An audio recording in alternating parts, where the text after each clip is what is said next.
Hello সবাইকে, আবার চলে এসেছি তোমাদের সঙ্গে একটা নতুন ভিডিও শেয়ার করতে। হ্যাঁ, আজ আমি তোমাদের একটা ভ্যানিলা 1 পাউন্ড কেকের ভিডিও শেয়ার করব।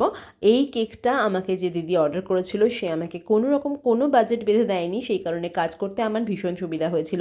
এই ব্যাপারটা বোধহয় আমি কেন সবার সাথেই হয়, যে কাস্টমার কোনো রকম কোনো বাজেট না বেঁধে দিলে বা তাদের বাজেটের কোনো ইস্যু না থাকলে আমরা কাজটা খুব সুন্দরভাবে করতে পারি, কারণ আমাদের সেই ক্ষেত্রে কোনো হেজিটেশন হয় না যে কী দেবো, কী কম দেবো, কী বেশি দেবো। সেক্ষেত্রে এই কেকটা করার সময় আমার শুধু একটাই কথা মনে হয়েছে যে কাজটা আমাকে ভীষণ নিট অ্যান্ড ক্লিন এবং খুব সুন্দরভাবে বার করতে হবে, যেখান থেকে দাঁড়িয়ে কেকের আউটলুকটা বা মানে পুরো কমপ্লিট লুকটা খুব সুন্দর আসে।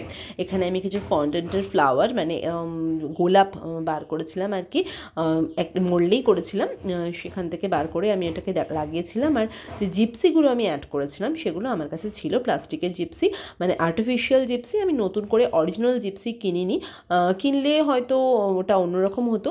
এটাতেও খুব ভালো লাগছিলো, সেই কারণে আমি আর মানে ওটা নতুন করে কেনার আমার মনে হয়নি যে প্রয়োজন আছে, তাই আর কেনা হয়নি। এখানে আমি কিছু স্প্রিঙ্কল অ্যাড করে দিয়েছি, যেটা কিনা সব কেকেরই সৌন্দর্য ভীষণভাবে বাড়ায়।